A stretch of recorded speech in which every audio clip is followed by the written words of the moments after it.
Nye the Bible Guy. Joel Nye the Bible Guy. Joel. Bible rules. But as a Christian, I would ask Bill the question, what would change your mind? I mean, you said even if you came to faith, you'd never give up believing in billions of years. I think I quoted you correctly. You said something like that recently. So that would be also my question to Bill. Time. Mr. Nye? We would just need one piece of evidence. We would need the fossil that swam from one layer to another. We would need evidence that the universe is not expanding. We would need evidence that the stars appear to be far away, but they're not.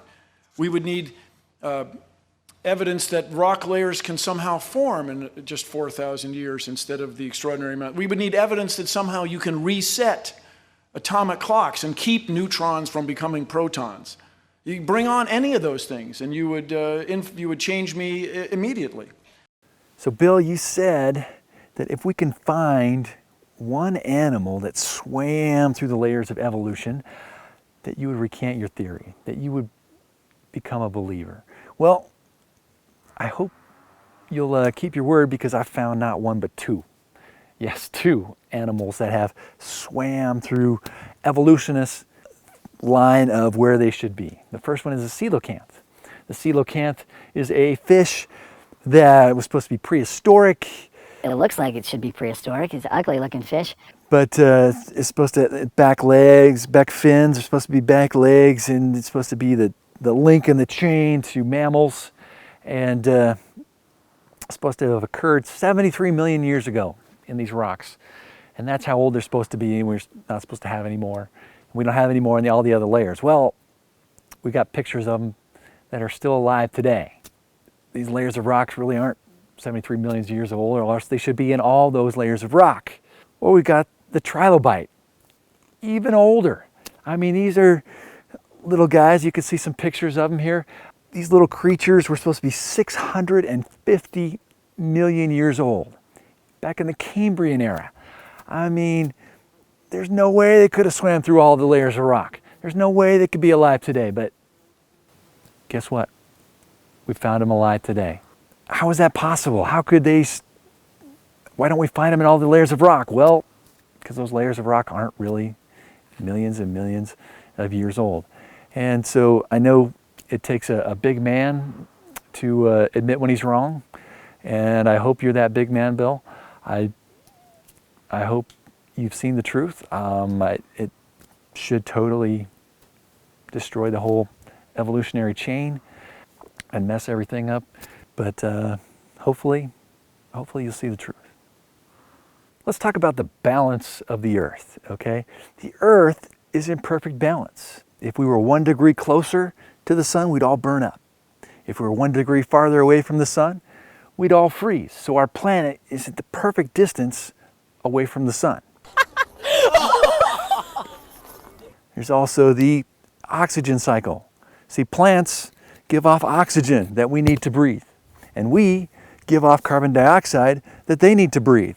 And so we had to have them both at the same time. If plants came out thousands of years before people and animals came out, then plants would have sucked up all of the carbon dioxide. Or if animals came out first, we would have sucked up all the oxygen. So we have to have this cycle, this balance for us both to exist at the exact same time. What are the odds of that happening? And then we look at the water cycle. We have to have fresh water. Plants need fresh water. Animals need fresh water. So we have this water cycle of clouds going up and dumping water, and we get this fresh water that runs down mountainsides into creeks and rivers and back to the ocean and then back up into clouds again. So we have this constant water cycle constantly giving us fresh water so we can live. Without it, we wouldn't survive.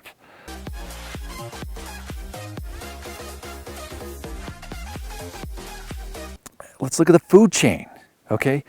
Evolution says that it takes millions of years for each of these animals to evolve.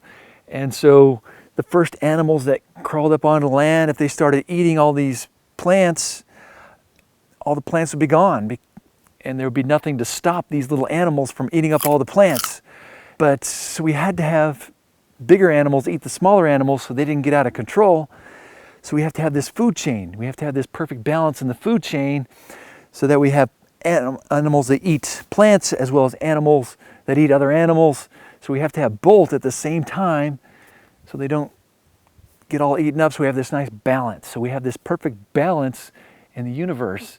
If we didn't have perfect balance, it wouldn't work. Another way to illustrate it might be like this. Oh, what is this? What is this strange contraption that I found on the ground here? Odd. Seems to be made of metal and some sort of crystal glass-like front, and it has some sort of strange rubber band-like straps on it and some writing on it. Seems to be clicking. Interesting.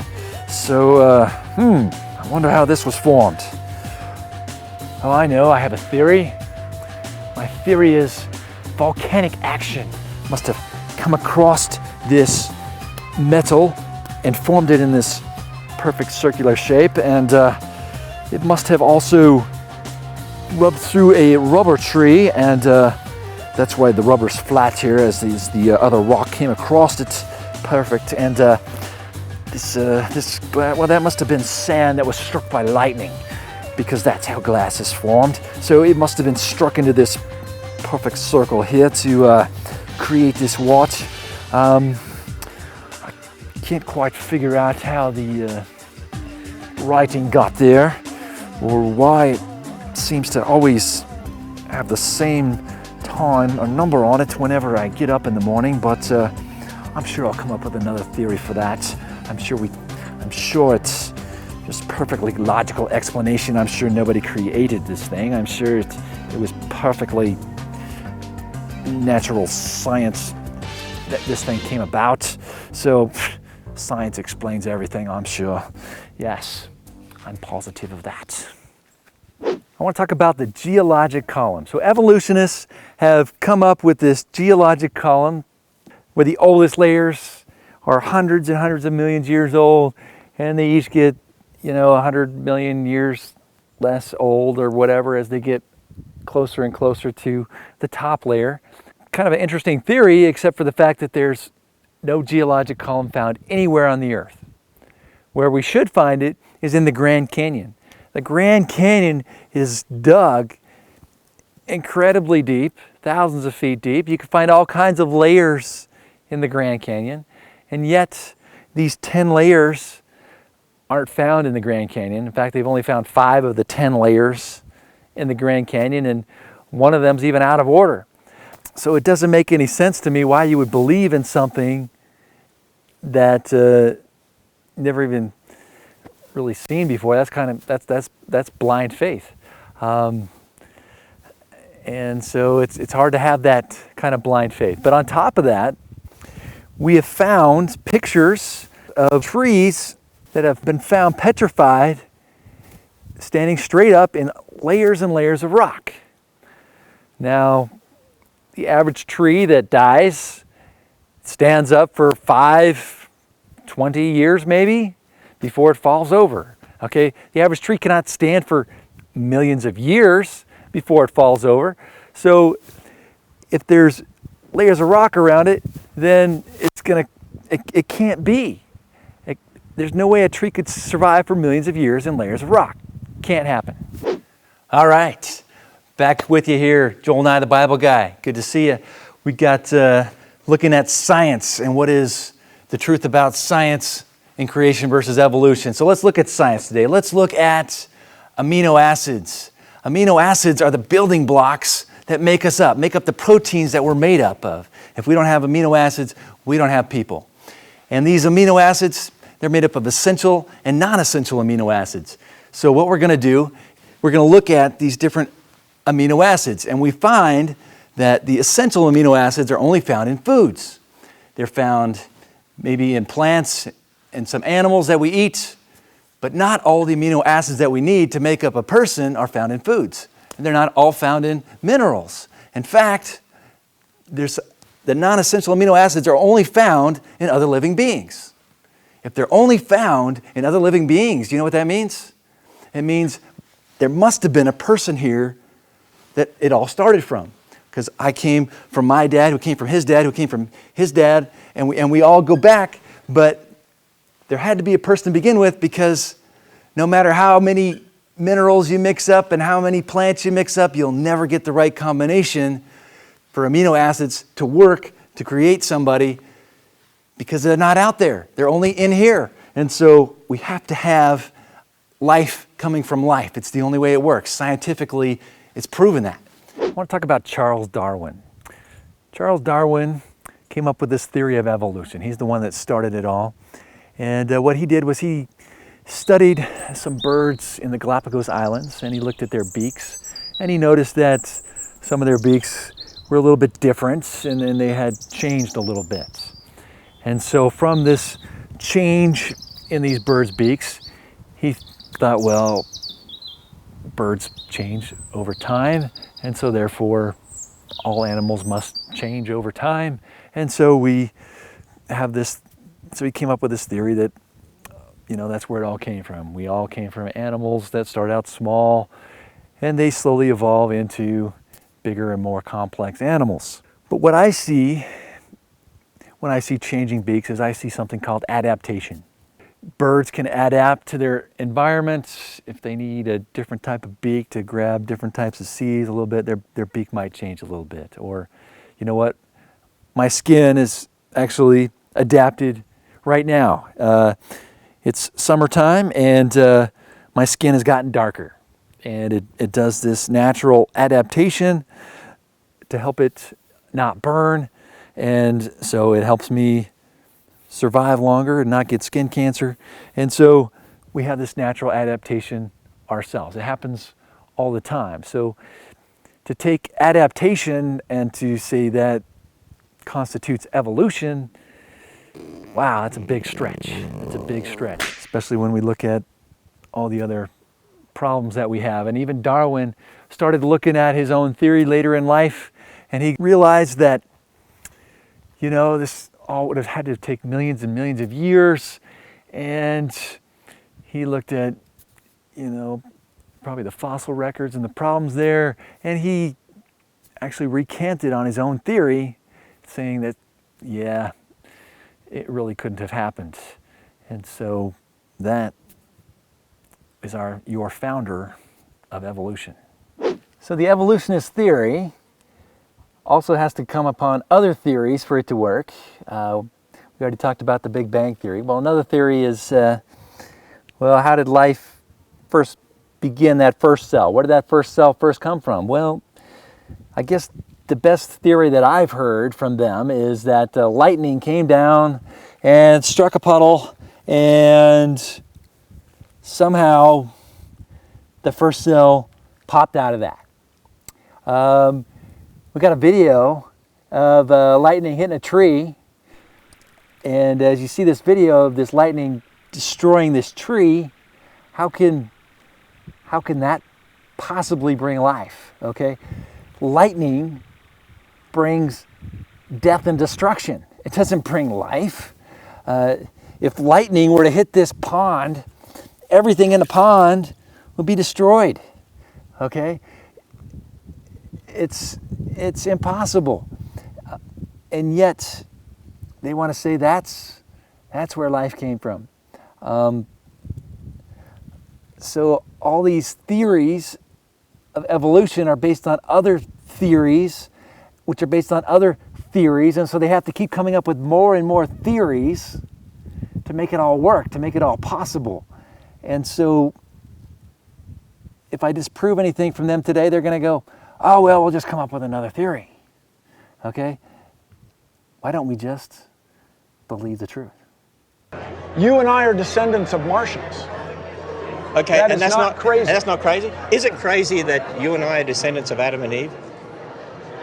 We are descendants from a common ancestor. I don't But know is that it they went by those names. is it crazy that God made the first man and woman and we're descendants of them? For me, there's no evidence of that. So is that crazy? But I wouldn't use that word. What would you say? It's you're betraying your intellect. You're not using your head. That's what I would So say. you're saying it is crazy? It's frustrating. Which is more crazy, though. But being you're saying we're descended descendants from of a Martians, and that's not It's- crazy?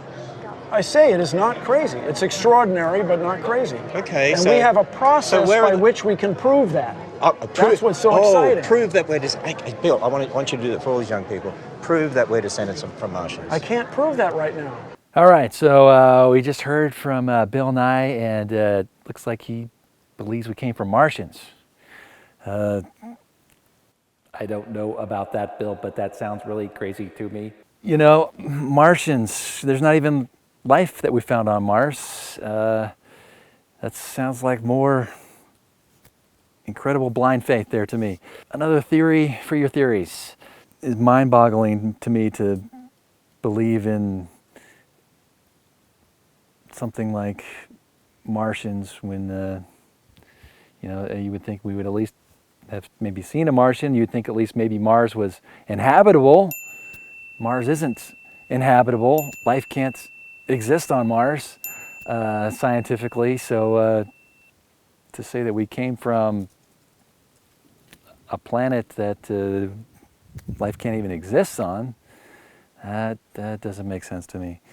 But as we're seeing, none of it really makes logical sense. So I guess everybody has a right to choose what they want to believe, whether that's logical or not. I want to talk to you about cells and cells being created. For the evolutionary theory to work, there has to be, of course, a single cell to have it all begin with. And with the great science that we have, with the amazing technology that we have, we can take a cell, or we can take a group of cells, and we can clone them and make other cells like them, which is amazing technology, incredible. But yet, scientists have never been able to create a single cell, never been able to create life from non-life.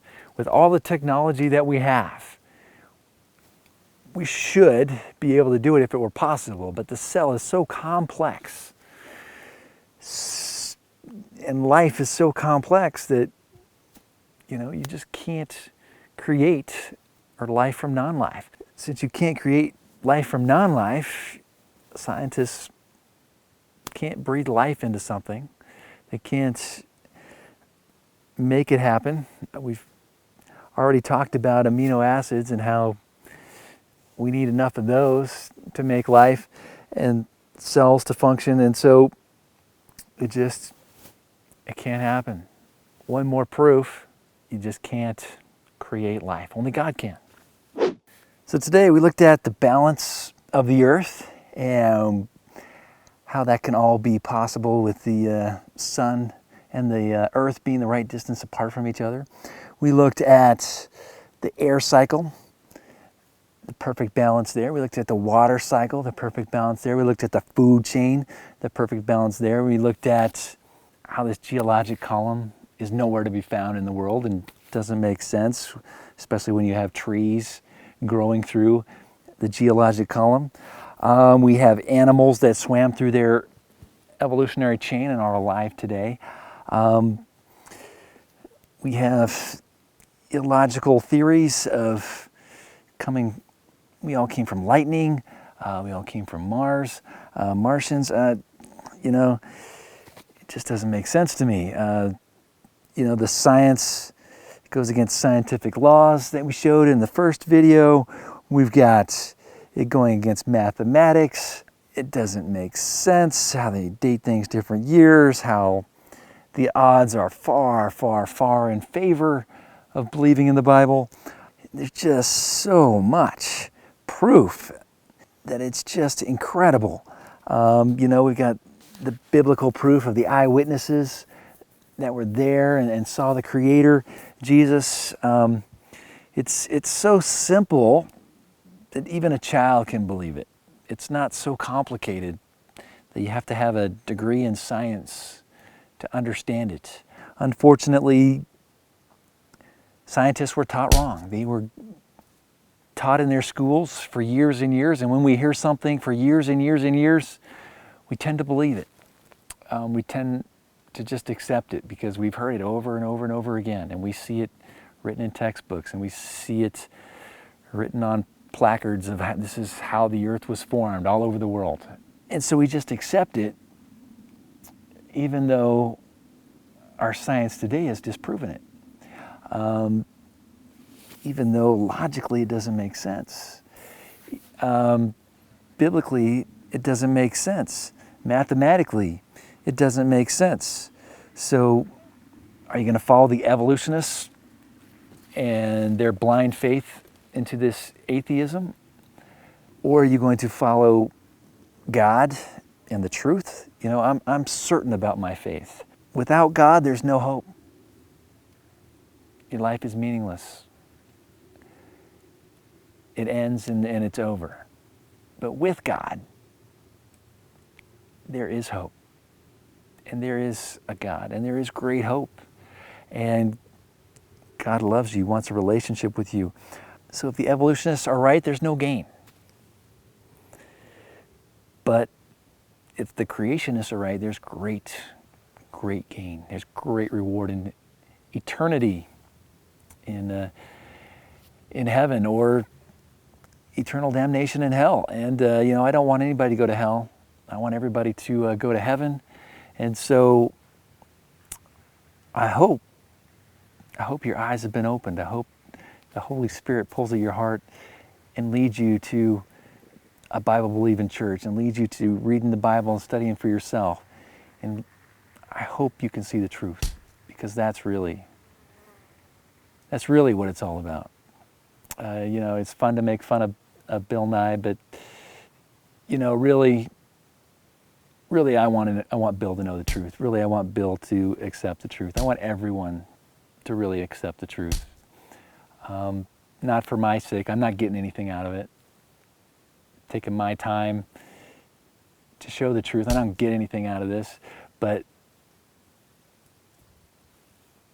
I care about people and love people, and so because God loved me, I want to show you the truth, and that's the truth.